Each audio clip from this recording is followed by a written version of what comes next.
Okay. Okay. Oh, he's here. Yeah, he's here. Hey, I'm so sorry for the delay. Claim the host. There you go. Yeah. Okay. Arun, I think we're ready to introduce Joanna and start whenever. Okay. Well, I guess I'd like to welcome everyone to this week's Purdue topology seminar by Joana Cirici on A-infinity structures on almost complex manifolds. So yeah, thank you for inviting me.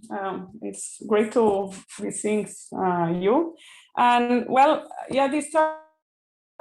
So the motivation is to study almost complex manifolds. So I'm not sure you're all familiar with the topic and the main questions around it. So I will start with an overview and actually with the definition of almost complex manifold and an overview and why I care about these A-infinity structures. But please, I mean, stop me if you think I'm saying too basic things or if I'm going too fast at some point. So yeah, let me recall the definition of, oh, I'm having some problems. Okay, definition. An almost complex structure on M on a smooth manifold. I will consider compact manifolds throughout all my talk. But of course the definition works without the compact assumption. So an almost complex structure on M is an endomorphism J of the tangent bundle of M, which squares to minus the identity. So composed to itself is minus the identity. Then we also say that the pair MJ is an almost complex manifold. So one first question, of course, is to know what smooth manifolds admit almost complex structures. And actually, well, it's fairly easy to see that M has to be even dimensional and even orientable. But also, actually, the abstractions for admitting almost complex structures are purely topological, and basically, the condition is that the structure group of the tangent bundle reduces along the inclusion, so reduces along the inclusion from GL NC to GL 2n R. So basically, every even dimensional vector space admits a complex structure. So in the tangent space of your manifold, you will have a complex structure on its space, and it's the condition that these complex structures patch together to give an endomorphism. This is the precise condition. So the abstractions are purely topological, and actually they are fairly well understood. There are abstraction theories. There are some characteristic classes that tells you when this happens or when not. So the more interesting question is to ask for integrability, no, for integrable structures. So J is said to be integrable whenever this quantity that I don't want to define, called the Neuhaus tensor. This is a tensor that you cook out, Neuhaus tensor. So this depends on the Lie bracket of vector fields of your manifold and the J, and integrability is equivalent to this, the vanishing of this tensor. And then there's this famous theorem of integrability of Nylander and Nuremberg.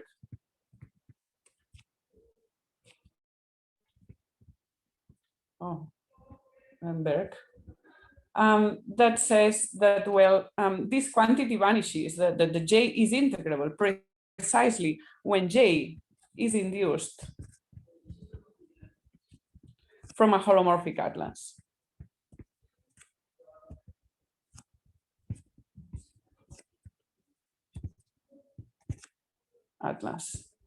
And well, in this case, of course, it means that we have M is a complex manifold.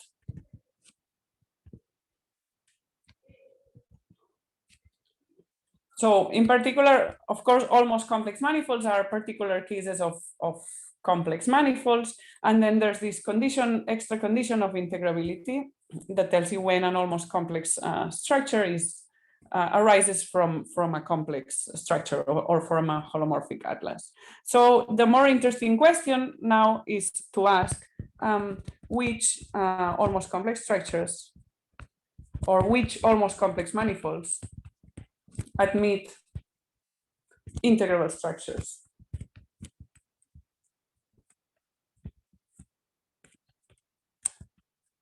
And this is a very important open problem in geometry, right? So in dimension 2, actually every almost complex structure is integrable. So almost complex manifolds are the same as complex manifolds, and then the question is trivial. Then in dimension 4, there are examples of almost complex manifolds without any integrable structure.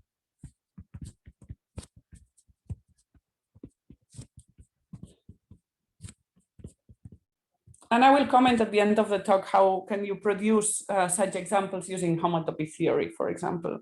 And then there's dimensions 6 and higher, where this question is completely, the answer is completely unknown. In particular, well, you probably all know the famous open problem, whether the sixth sphere is S6 a complex manifold.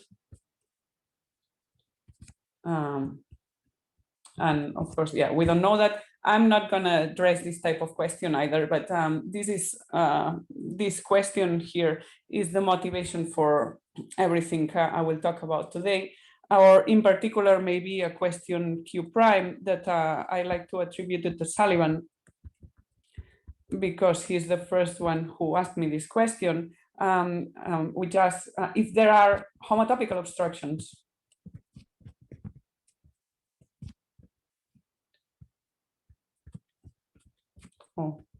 Abstractions to integrability.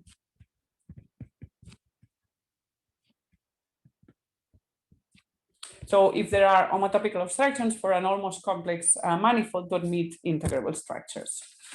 Okay. So yeah, this is my motivation. Now we're gonna review a bit of the differential topology of almost complex manifolds. The thing is, well, we have a pair Mj, my smooth manifold, and my almost complex structure. And of course, I can consider the complexification of the tangent bundle, and then J extends to this complexification. And here I get a decomposition into two subbundles, T10, T01, according to the plus minus I eigenvalues, since J squares to minus the identity. And this same decomposition induces on exterior forms. We also get a decomposition on the Rham algebra of the manifold extended to the complex numbers. And then we get some bigrading APQ for each total degree K. Now, the issue is how does the exterior differential behave?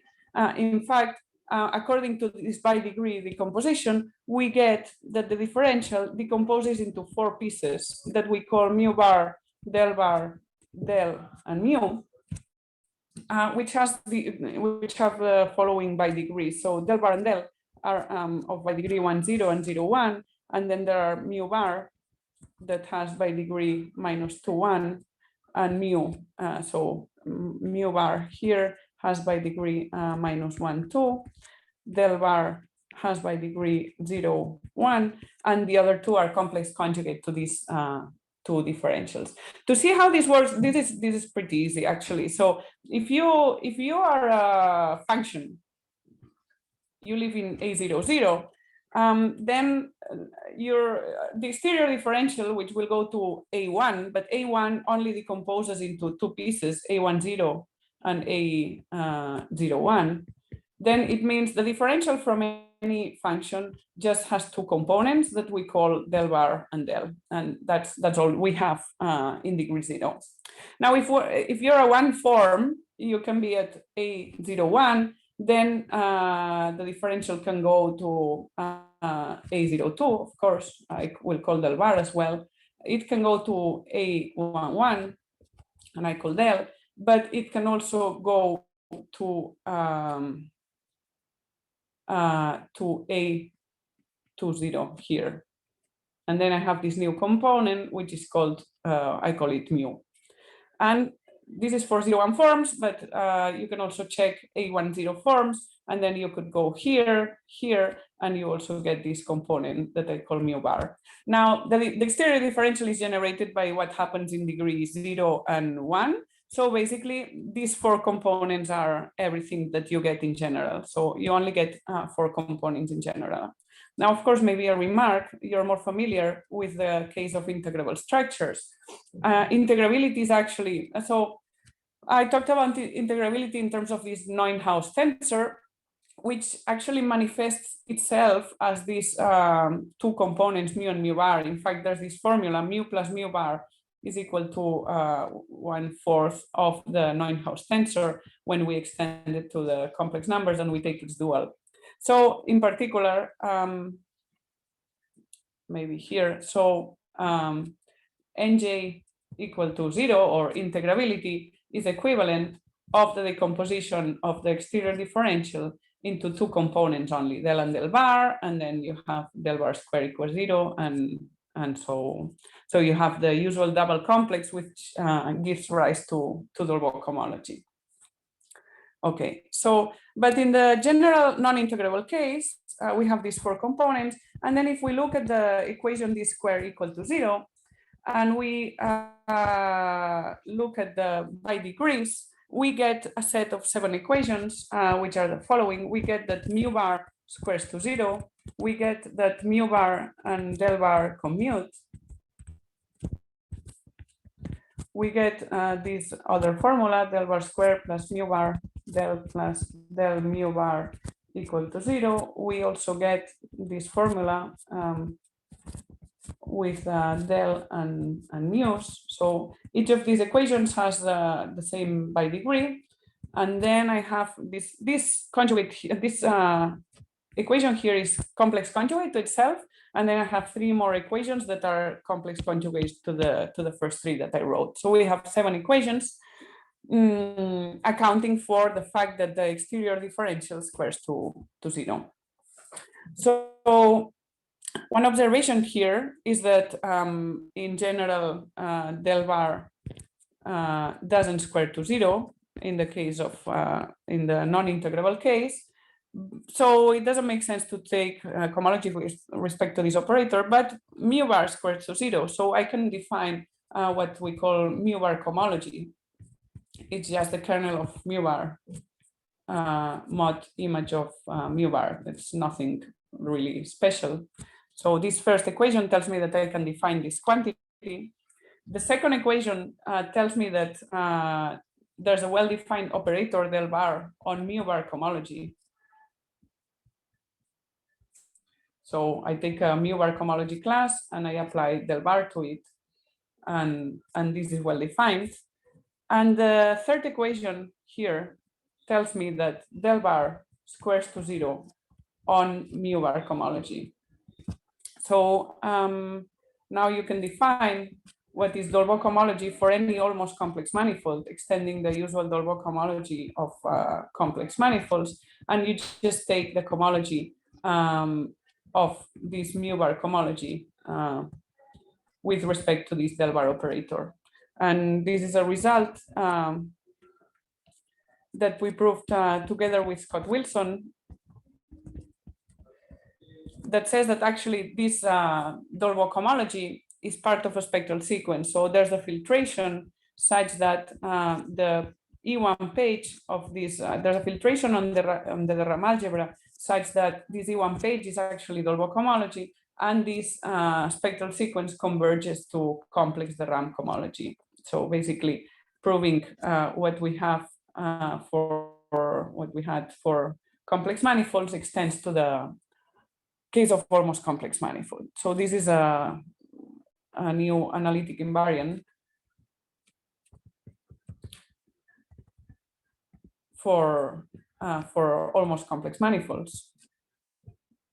And it's related to the topology by this Frölicher type spectral sequence. Okay, so maybe some Joanna, remarks. can I ask Yeah. a question? Yes, please. So this spectral sequence it's purely algebraic in some sense.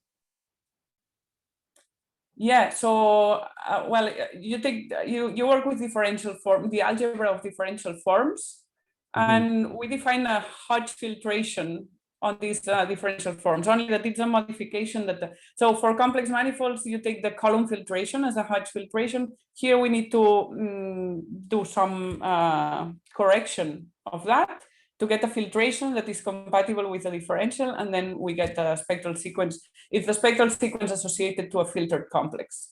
I see. Okay, so from those equations above, you can actually get some kind of filtered complex, and this is the spectral. Exactly. So what I do, actually, maybe the picture is more clear. So we have differential, like the part, we have mu bar here. So the column filtration will not be compatible with the differential because we have this mu bar. But basically, if I correct my filtration to take this into account, then I get I can write it. The Hodge filtration that we are using on the Rham cohomology is just the kernel of mu bar on APQ plus things of higher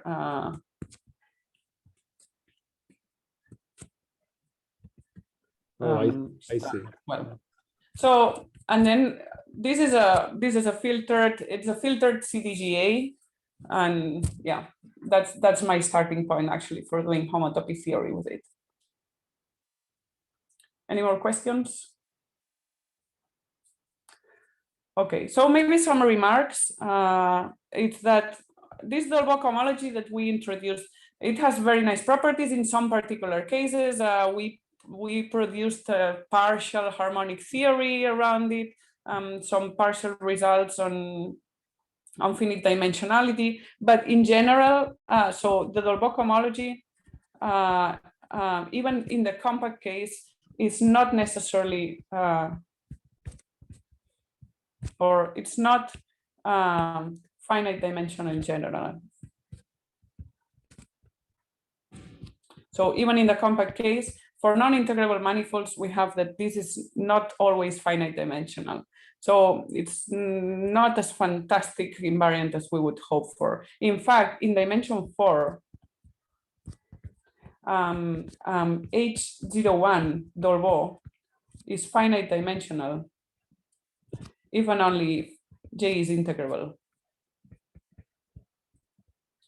So now to look at it in the bright side, maybe, okay, this invariant helps to detect integrability thanks to its non-finite dimensionality. So yeah, it's not finite dimensional, but there's a spectral sequence converging to the Rham cohomology, and of course the Rham cohomology is finite dimensional. So there's always an E infinity page, or well, actually it always converges at a finite state. There's always a page EPQ, which is isomorphic to actually the graded piece of this Hodge filtration that now I introduced of the Rham cohomology, if you want. So these spaces, let me call them HPQ, give us a refinement of the Rham cohomology. These spaces are finite dimensional. So in the last page, we have finite dimensional spaces, and kind of they refine the Rham cohomology. So one may choose a filtered isomorphism between the Rham complex, the Rham cohomology, and the sum of all these spaces. And so yeah, it's refining. So this is a refinement of the Rham, which depends, of course, on the almost complex structure that you fixed. And let's be careful, because this isomorphism that we chose is not a ring iso. in general. And actually not even, I mean, for complex manifolds, this is not a ring isomorphism in general. It is for Kähler manifolds, but not for.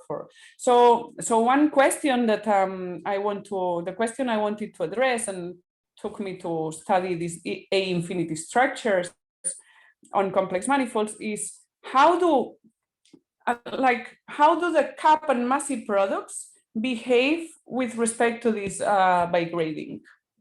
Okay, so Joanna, can I ask a quick question? This isomorphism not being a ring isomorphism, is that related to like something like harmonic projection of forms? No, it doesn't. Here we're not using any type of harmonic thing. So actually, I didn't fix a metric, and so I don't have harmonic forms here. It's something more like it comes from the fact that the infinity page of the spectral sequence is not multiplicative. Taking the graded is not multiplicative. So you're breaking. But I'm saying, is it is the fact that there's a ring isomorphism on the case of Kähler manifolds a consequence of Kähler manifolds being formal? Not a consequence of being formal, but well, the fact that of course everything is related. So yeah, for Kähler manifolds, if you want, you have the Laplacian identities, or you have pure Hodge structures. I guess the word would be the pure Hodge structures gives you first a canonical isomorphism, and second, it's a canonical isomorphism of rings, and this is Hodge theory. Yeah. Okay. Yeah, it's so it's subtle. Actually, let me just mention this example. So first, Kähler manifolds. In the case of Kähler manifolds, the E1 page, so the spectral sequence already degenerates at E1, but this is in general not enough condition for having a ring isomorphism. So the generation, of course, gives you that. But the fact that this is a ring iso for Kähler manifolds comes from the fact that you have pure Hodge structures on cohomology. It's a bit technical, but also if I have time at the end, I can comment on that and actually a generalization of this result for complex algebraic varieties. So in particular, this ring iso and well, all the Hodge theory associated to Kähler manifolds give me that in my bigradings in this case, cap products, of course, now preserve by grading, so b degrees, so p plus p prime goes q plus q prime, and then as you may all know, there are no massey products. This is for Kähler manifolds. But let's look at an example which is not Kähler, but it's still a complex manifold. So you'll see that this casuistic of not having a ring isomorphism is not some crazy thing that happens for almost complex manifolds, but also in the case of complex manifolds, it's often the case. And for that, I will take some construction which is called the twistor space construction. So the twistor space I take a Kähler manifold, which is the 4 torus, and I do the twistor space construction. This is some construction in geometry that gives you a complex structure, which is not the trivial, it's non-trivial in some sense. So it gives interesting complex structures, and usually, yeah, this is one main application of twistor theory is to produce interesting complex structures on manifolds. This is homeomorphic to the product of the 4 torus times S2. So as a topological space, this is fairly trivial, but the complex structure is not the product structure of these two manifolds, which by the way, admit Kähler structures. It's something else. And actually, so the twistor space gives me a complex, this is a complex threefold. And it has the property that it has no holomorphic forms. So let me show you what does it translate if we want to study now our E infinity page, our invariant, our bigraded cohomology. So we are talking about the complex threefold. So this is a grid of 4 by 4.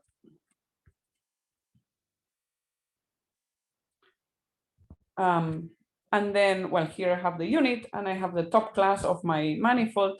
Now the cohomology of the torus is generated by 4 classes of degree 1, alpha 1, alpha 4. And the fact that this complex structure has no holomorphic forms implies that we have zeros. So it's equivalent to asking that we have zeros in this row here.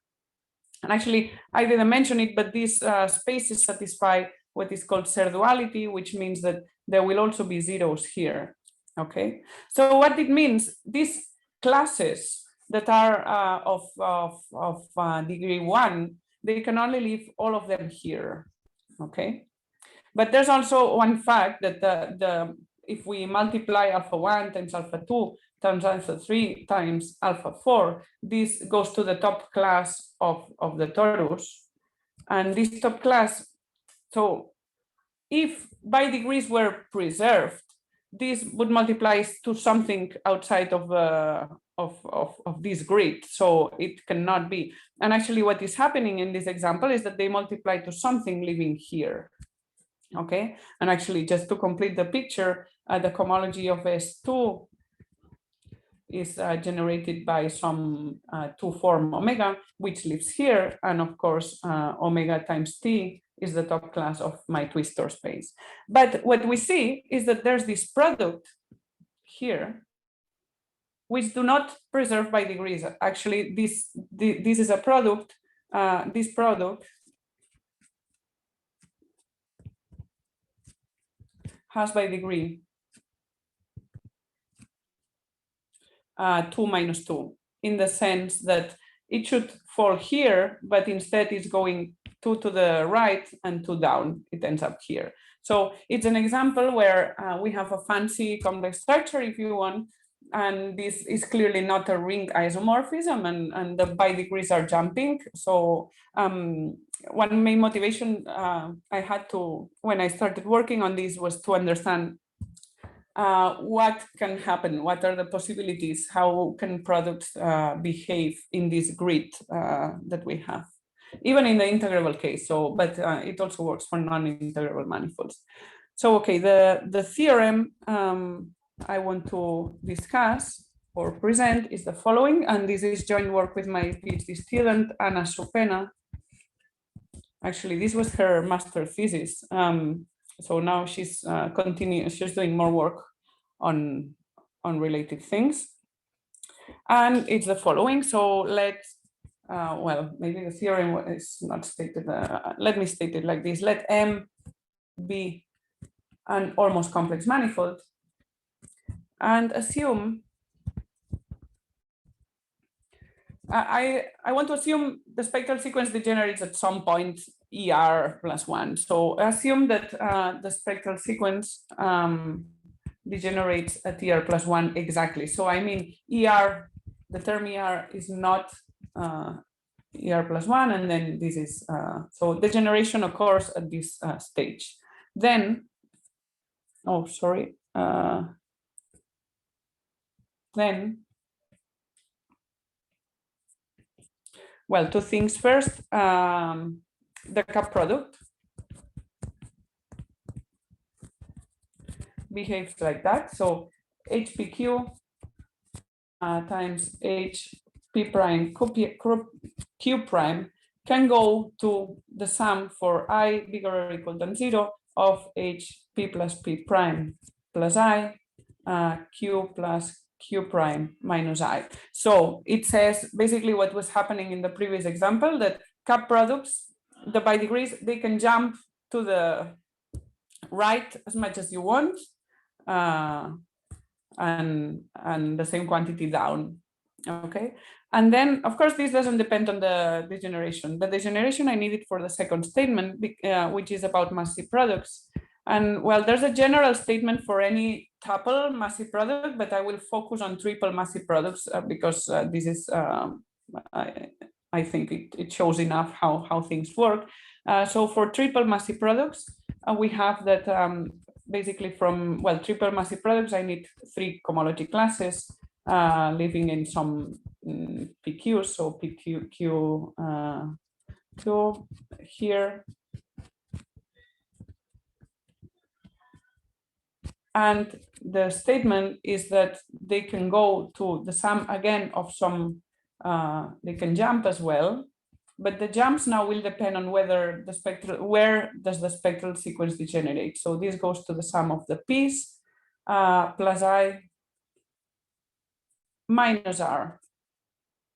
And well, and the degree that you need here to make it fixed. So there's an r here that depends on when the spectral sequence degenerates. To understand this formula, let me just make a picture which is much easier. So I have my manifold, let's say I have a 4 manifolds, and I have cohomology classes here. So the massive product, if the ring structure was preserved and this was a Kähler manifold, the massive product would go here, okay? The massive product of these 3 classes would land here. This would be for Kähler manifold. But for almost complex manifolds or for complex manifolds, if the spectral sequence degenerates at T1, the massive product can go here or here. So this is when degeneration is at T1.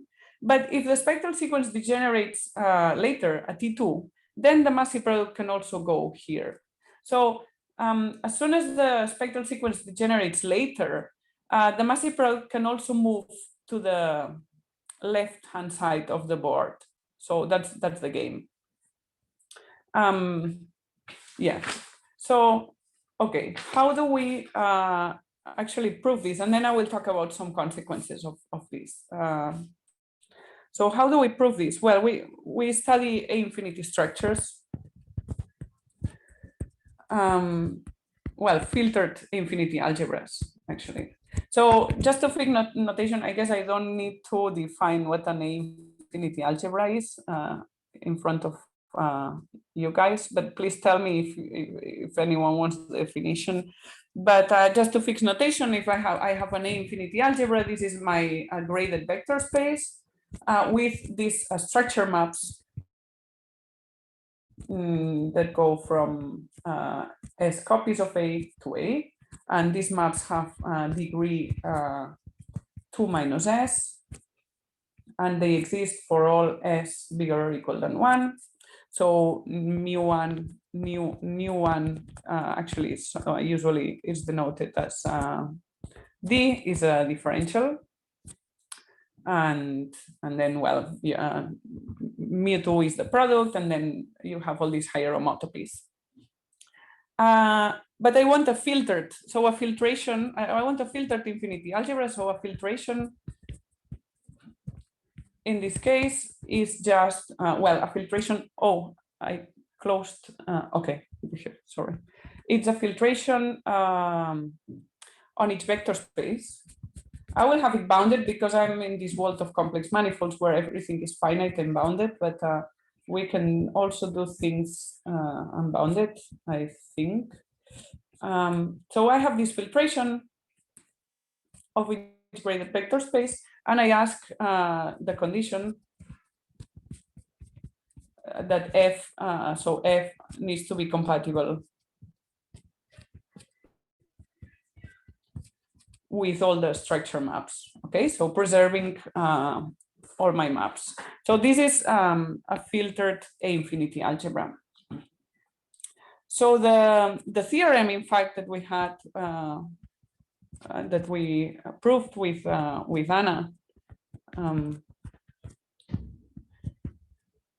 is a filtered homotopy transfer theorem that tells us that for any R, there is a unique A-infinity structure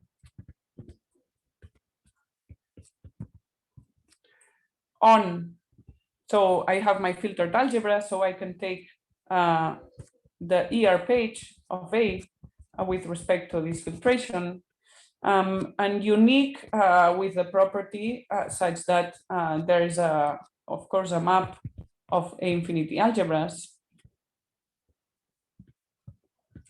So an A-infinity map such that it is a weak equivalence in this filtered sense. So ER of phi is an iso. Okay, so this is a filtered version of if you want, maybe these are filtered A infinity models. In fact, maybe some remarks. Well, first, this A infinity structure, which maybe let me denote it by mu s. So then some important remarks here is that a main difference with respect to the classical infinity structure on cohomology, where in cohomology you have trivial differential, but here mu1 actually will be 0 if and only if the spectral sequence of your algebra degenerates at T1. So in general, mu1 is an incarnation of the different differentials of every page of the spectral sequence. It's kind of an incarnation of all those differentials that you have on your spectral sequence. What is mu1 here? Sorry. Why does what? What is mu1? Here it's the A infinity structure that you get induced on the on here. So the theorem is generalizing the classical A infinity structure on cohomology, but now we are putting an A infinity structure on each page of the spectral sequence. So these are the mu-s. The thing is, the first map, which is usually 0 in the case of cohomology, here is in general non-trivial. So actually, maybe another remark is that so we have this, now we get the ER of A with well, mu1 and all the mu-s. This is an A infinity algebra, quasi-isomorphic to my original A infinity algebra, and this algebra encodes the homotopy type of A up to ER isomorphism. So now my weak equivalences are weaker than quasi-isomorphisms, and stronger. No, they are more restrictive, and they are taking into account the filtration, and we get instead. So this is actually, these are the filtered minimal models that one needs to consider. They are minimal in some sense, actually. Okay. So yeah, of course, if you have the trivial filtration, this page I have written here restricts to the classical homotopy transfer theory for cohomology. So you get the A infinity structure on cohomology and everything as in the classical case. Okay. Is there a reason why you said A infinity and not C infinity? No. We can put C infinity. Sorry, that was a bit. Actually, yeah. This is valid for A infinity, C infinity, and even L infinity that we have checked. Yeah, actually. I don't see any reason. I mean, yeah, for these three for sure. And actually, I think Anna is working on an operatic version that would work for any filtered operatic algebra where you have homotopy transfer. So actually, maybe I will just comment a couple of minutes the proof, and actually we're not using anything that would restrict us to these particular algebras rather than the more than in the classical case.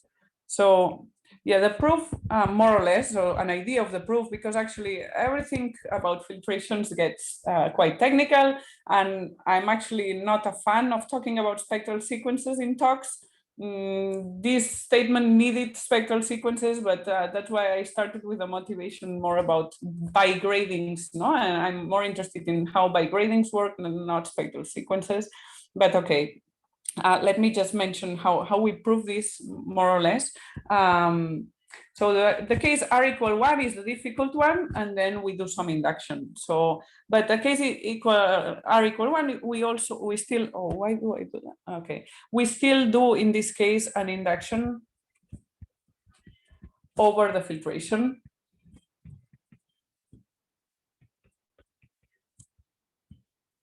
So what we do, we need to do an induction because we need to create this differential on our algebra, and this is the tricky part. In fact,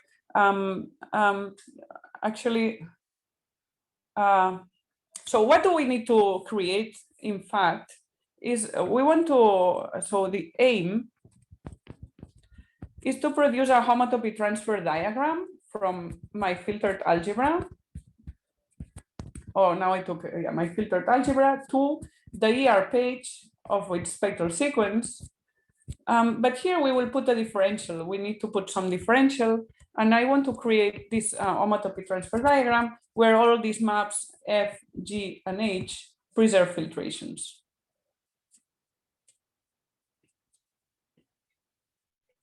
And then once I have this homotopy transfer data, I can use the classical formulas for producing A-infinity structures, and I will get my filtered A-infinity algebras. So to produce this, I do an induction of the filtration in the sense that I assume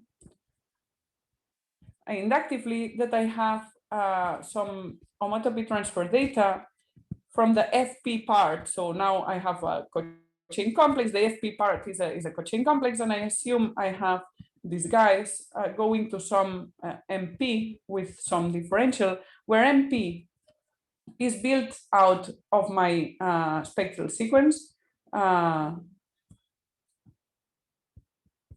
for Q bigger than P. So up to a certain weight, this is what I want. And I assume that I have these guys.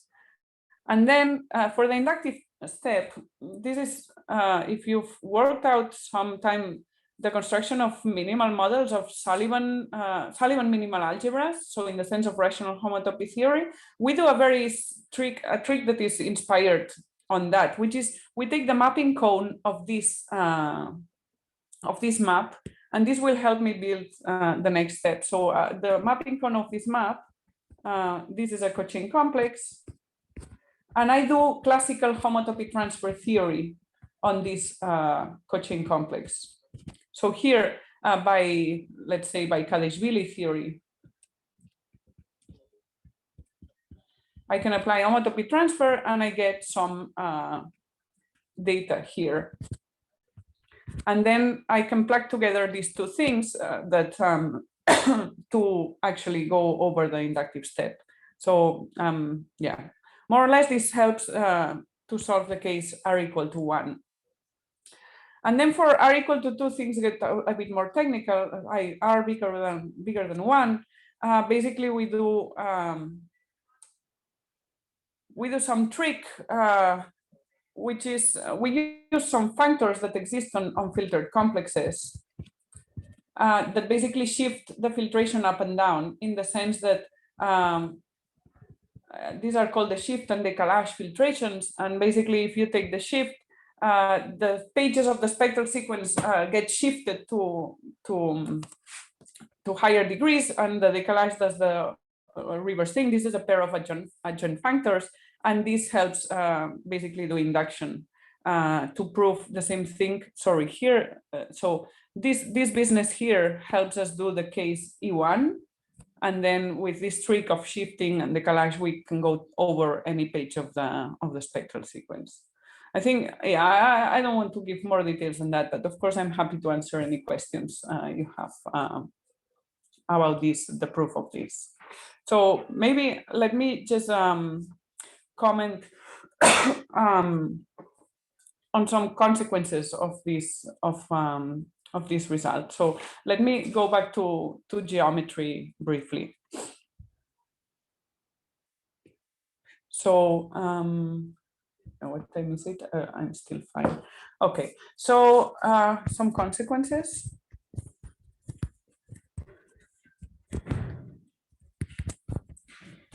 Well, first, that result mentioning that massive products, the behavior of massive products depends on when the spectral sequence degenerates.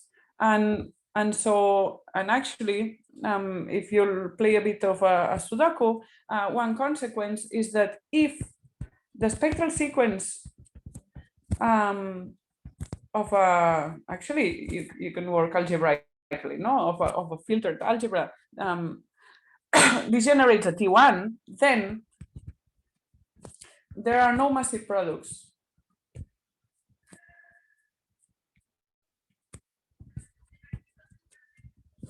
Let me finish the sentence because on the bottom row of your by grading, so when you have a 0 here, so it gives a vanishing of a strip of your by degrees that basically is forced by degeneration. This statement, so what I like a lot about this statement is that in fact this precise observation, so in a paper of this well-known paper of DeLean, Griffiths, Morgan, and Sullivan on the formality of Kähler manifolds.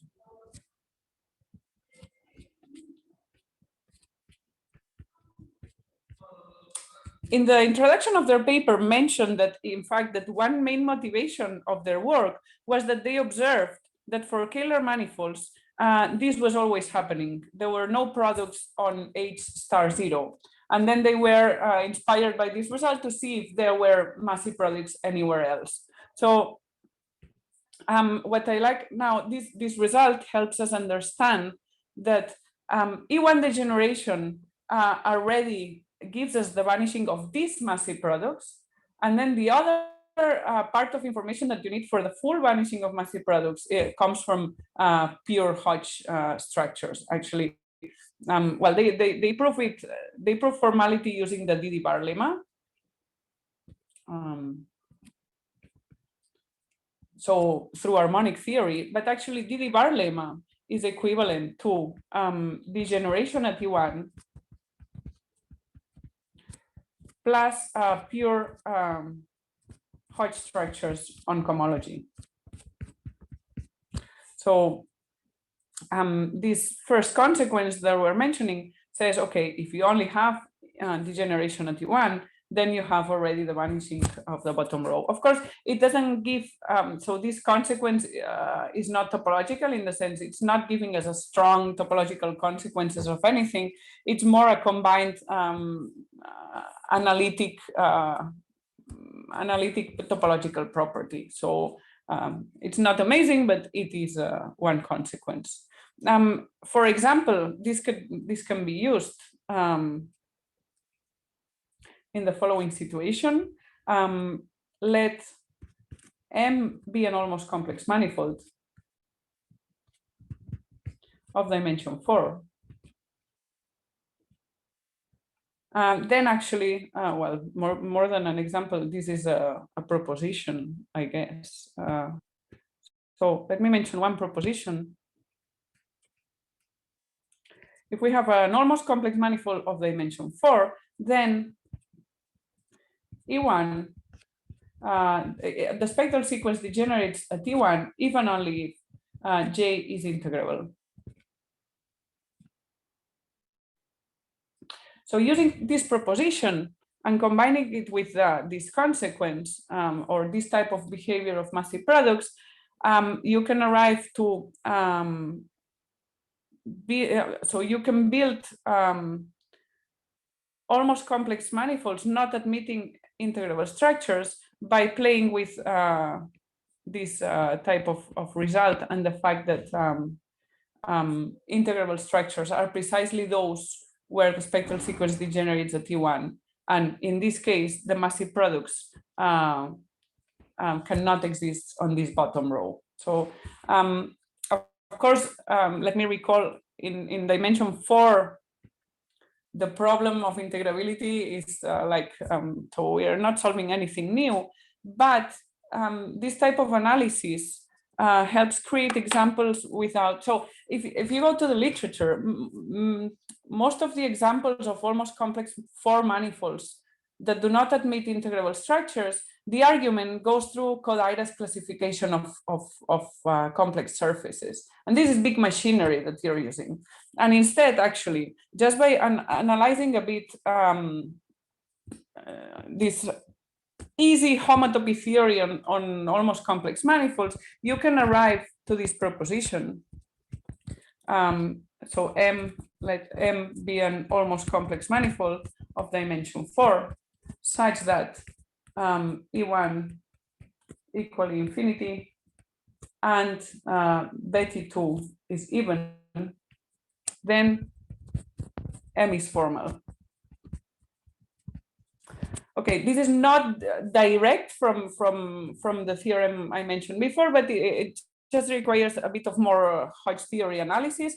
But basically, okay, this, as I say, this was known, but usually what is done in the literature is that Betty2 even, then you go to Kodaira classification, and then you realize, this must be a Kähler manifold, and of course, then this will be formal. So it's using this machinery that is big, where instead analyzing a bit the behavior of massive products on spectral sequences, you kind of you can directly see that the manifold will be formal. So in some sense, looking at this filtered theory of minimum A infinity models helps understand the casuistic of the whole thing. And so, yeah, in particular, you can build examples. Since it's maybe since I have time, I can just build one example of a four manifold that doesn't admit any integrable structure. And this is very easy using nil manifold. So example,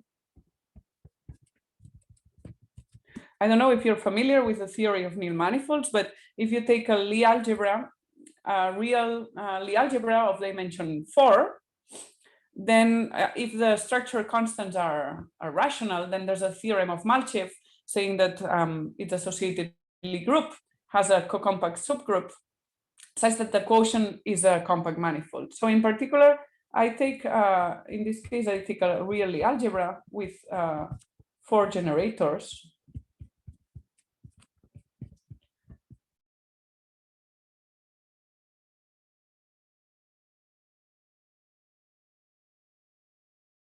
X3 equal to X4. And then, well, let me say that Lie, Lie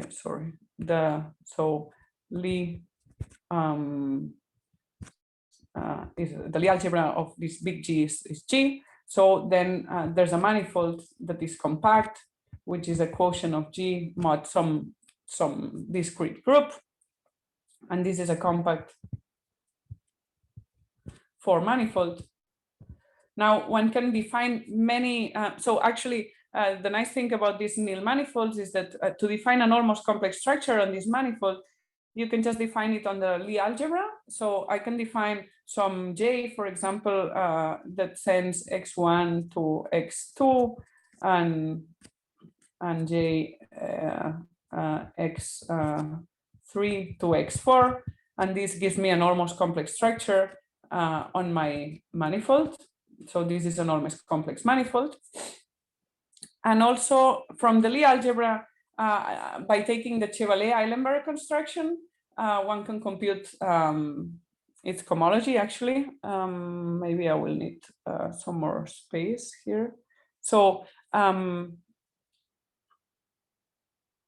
so if you want to, actually, there's a very nice theorem. If you take the Chevalier-Eilenberg construction of this Lie algebra, this is basically exterior powers of the dual of your algebra. This is actually isomorphic to the left invariant forms of your manifold and embeds under the Rham algebra of this manifold M. And there's a very nice theorem by Numizu that says that this is a quasi-isomorphism. So in particular, this guy here, this is a minimal model of your manifold. But moreover, so you can easily, so now it's a finite dimensional linear algebra to compute Betti numbers. And in this case, you can compute the second Betti number, the first Betti number is even. And actually all nil manifolds except for the torus are non-formal in the sense they have massive products. So you can also see that there are M has massive products, non-trivial massive products. So with the example I mentioned before, this means that M has no complex structure. Now, this great example, of course, doesn't work in higher dimensions, but what I'm hoping actually with this type of study where I'm studying vanishing of certain by degrees of massive products of certain lengths and is actually, yeah, to find enough properties of this behavior of bigradings and massive products to eventually, if I'm very lucky, find an example where we can apply similar reasonings to prove that there are no complex structures. So on a higher dimensional example, of course. So dimension 4, yeah, it's nothing new, but so maybe this type of techniques could be extrapolated if one is very lucky. In particular, actually, this is called the filiform Lie algebra. And this Lie algebra admits a generalization into higher dimensions. So, and yeah, this is one candidate for not admitting integrable structures. But yeah, well, this is speculation and it's just a motivation for all this theory. Other than that, for now, I mean, these A infinity structures are a refinement of, so they are new analytic invariants, which have homotopical flavor. And this is something, yeah, I like to do a lot, like mix geometry and homotopy theory. So yeah, I think yeah, that's all I wanted to explain. So thank you.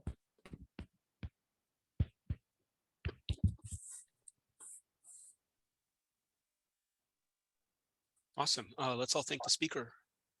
And let's see if anyone has questions. A quick question. Could you say a little more about the last fact that you said about four manifolds? The fact that if there's non-trivial massive product and the Betti number implies that there is no complex structure. Yeah. So actually, so four manifolds. So complex structure. So being complex, actually, if and only if E1 degenerates at T1, that's one fact. And then the other fact is that if the Betti 2 is even, no, sorry, did I write Betti 2? I always, it's Betti 1 even.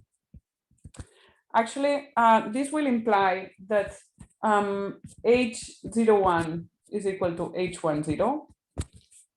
Okay, and actually you can work it out and see that actually what happens with this equality is that this implies that H1 has a pure Hodge structure,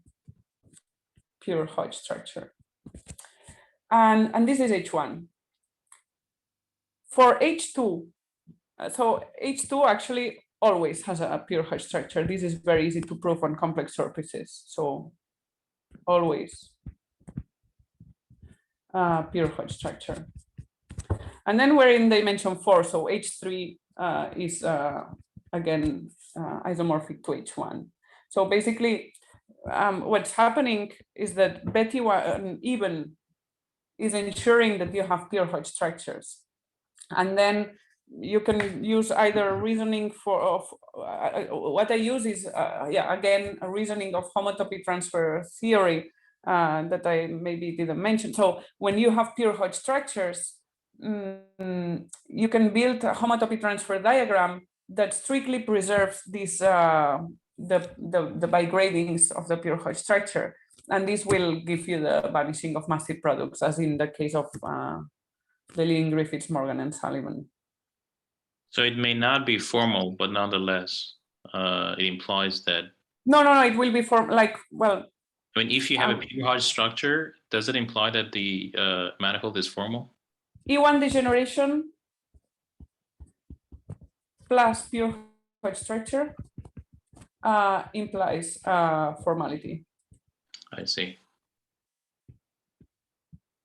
in any setup. Actually, even so, even for algebraic varieties, if you have a complex algebraic variety with a pure Hodge structure, then you will get formality. And actually, yeah, very general and functorial. This is a very general statement. I see. Thank you.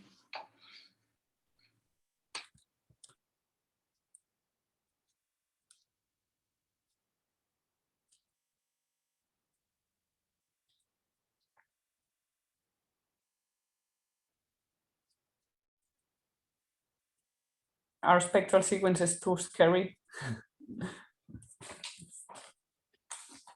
I'm not used to seeing them in geometry rather than topology. I think this is all very cool. I know. Yeah, I'm very used to them. Yeah, like in this geometric. Actually, so all this work started because Scott Wilson wrote me with some equations, and I wrote back, "There's a spectral sequence," and I mean, and then we started working crazy. For me, it was very natural, this spectral sequence, and yeah. So do you, there's a sort of random question, but do you know if these spectral sequences have application in deformation theory, when you have filtered L infinity algebra?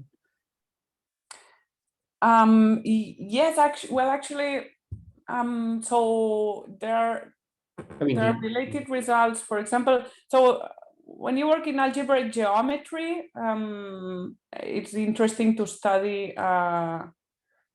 deformation theory, which also has mixed Hodge structures, and in that setup, I've seen so actually I've been doing it myself, like, yeah, using filtered Maure-Cartan elements and all that, and actually the weight zero Maure-Cartan elements have some geometric meaning that the others don't have, and things like that. Yeah, so yeah, probably, yeah, usually when you deform structures with filtrations, you would like to keep the weight zero part of the Maure-Cartan has an important role, and yeah. Yeah. It's not very developed though, in general, abstract general.